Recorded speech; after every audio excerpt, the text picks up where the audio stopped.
मैं डॉक्टर दीपक शर्मा कार्यक्रम आपकी किस्मत में दर्शकों का स्वागत करता हूं। कार्यक्रम आपकी किस्मत और यूट्यूब चैनल के माध्यम से हम दर्शकों को समय समय पर ज्योतिष शास्त्र और ग्रह नक्षत्रों से संबंधित विभिन्न पहलुओं की जानकारी प्रदान करते आए हैं। आज हम दर्शकों को ये बतलाने वाले हैं कि क्या एक ही गोत्र में विवाह किया जाना चाहिए अथवा नहीं किया जाना चाहिए।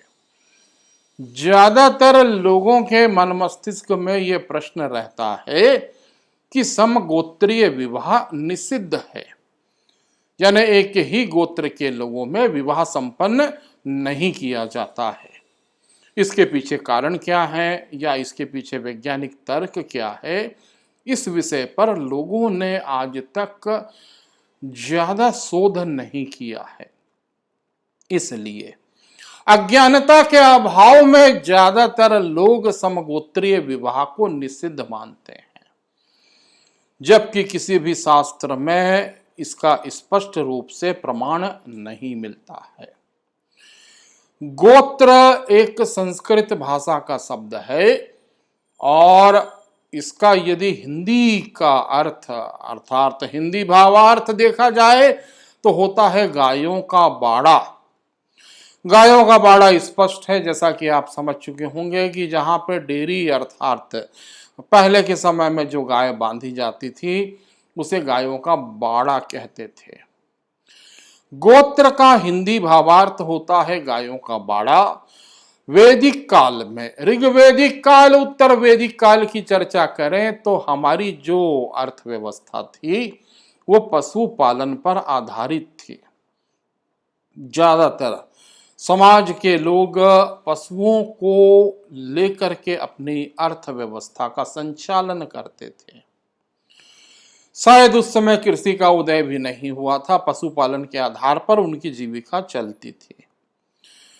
रात्रि के समय में या संध्या के समय में जब वो अपने घर पहुंचते थे तो एक ही स्थान पर अपने पशुओं को या गायों को बांधा जाता था।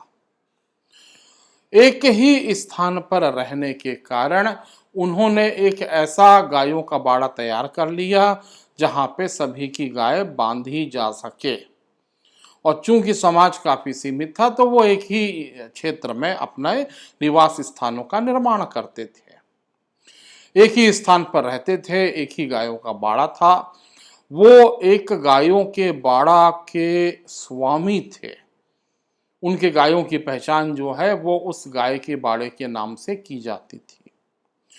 अब बहुत यहाँ पे तार्किक विषय है, वैज्ञानिक विषय है और सामाजिक विषय है कि जब 25-50 परिवार और उनकी संततियां एक ही स्थान पर निवास कर रही है और उन 25-50 परिवारों की गायों को एक ही बाड़े में बांधा जा रहा है तो निसंदेह उन्हें उनकी संततियों को भाई बहन का दर्जा ही प्राप्त होगा।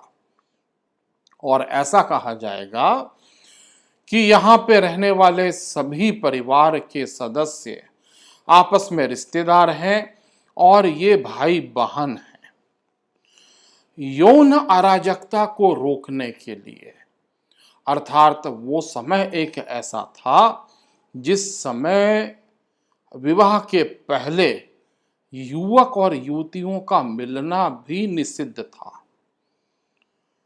उस यौन अराजकता को रोकने के लिए या एक प्रकार की सामाजिक जो विसंगति थी उसको रोकने के लिए ये कहा गया कि तुम आपस में भाई बहन हो, तुम्हारे बीच वैवाहिक संबंध नहीं हो सकता है, इसलिए तुम्हारे बीच विवाह भी नहीं हो सकता है।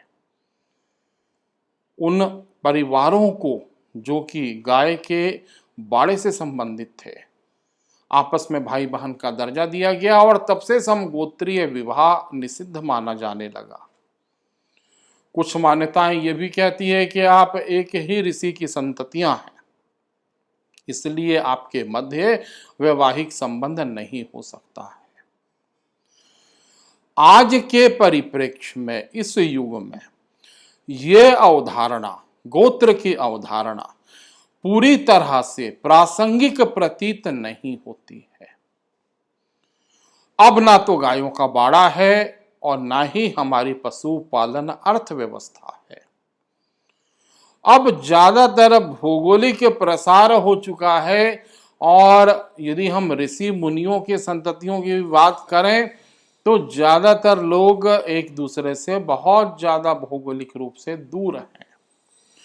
इसलिए अब हमारे समाज में अपने स्व विवेक का प्रयोग करके आप एक ही गोत्र में विवाह कर सकते हैं।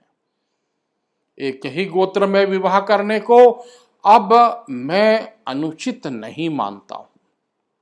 ऐसा मैंने शोधों के उपरांत देखा है और मैं ये दावे के साथ कह सकता हूं कि एक ही गोत्र में विवाह करने का कोई भी दुष्परिणाम आपको प्राप्त नहीं होगा। आप अपने बुद्धिमत्ता और अपने स्व विवेक का प्रयोग करके समगोत्रीय विवाह कर सकते हैं, क्योंकि वैदिक काल में ये व्यवस्था प्रचलित थी। अब इस व्यवस्था का इस युग में कोई भी व्यवहारिक पहलू प्रतीत नहीं होता है। आने वाले समय में मैं डॉक्टर दीपक शर्मा ऐसे ही रोचक चर्चाओं को लेकर के आपके समक्ष उपस्थित होता रहूंगा। आप हमारे कार्यक्रम आपकी किस्मत डॉक्टर दीपक शर्मा को सब्सक्राइब कीजिए, आप मुझे लाइक भी कीजिए और मुझे दीजिए अगले प्रसारण तक के लिए इजाजत। नमस्कार।